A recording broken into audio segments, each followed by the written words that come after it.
High বন্ধুরা, তোমাদেরকে বন্দনা YouTube চ্যানেলে অনেক অনেক স্বাগত। আজকে আমার ছোট ছেলের জন্মদিন, তাই মন্দিরে এসেছি পুজো দিতে। তো পুজো সকালে দিয়ে গেছিলাম, এখনও পুজো হয়নি, তাই এসেছি মন্দিরে। ওইটা হচ্ছে মদনমোহন মন্দির, শ্রী শ্রী মদনমোহন জি মন্দির। তো বাবুন ঠাকুর এখন স্নান করেছে, তো আমি একটু বসি। তো এইটা হচ্ছে রাসমঞ্চ। এখন কটা বাজে? প্রায় একটার উপর চলে গেছে। আমার এখনও খাওয়া হয়নি, তো আমি না খেয়ে বসে আছি। পুজো হলে ঠাকুরের চান জল খাবো।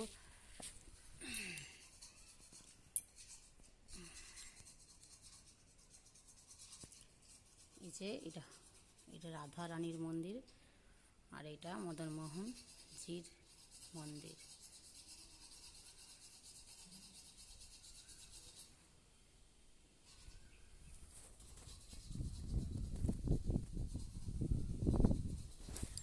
তো বন্ধুরা, সকলেই আমার ছেলেকে আশীর্বাদ করো, সকলে আশীর্বাদ করো। ওর জন্মদিন ওর দীর্ঘায়ু কামনা করো, ওকে ভালো বাসো, তোমরা ভালো রাখো। তো প্লিজ ভিডিওটা ভালো লাগে অবশ্যই লাইক কমেন্ট শেয়ার করে পাশে থেকে ভালোবাসা দিয়ে। তারা রাখছি, টাটা, বাই বাই, শুভ দুপুর।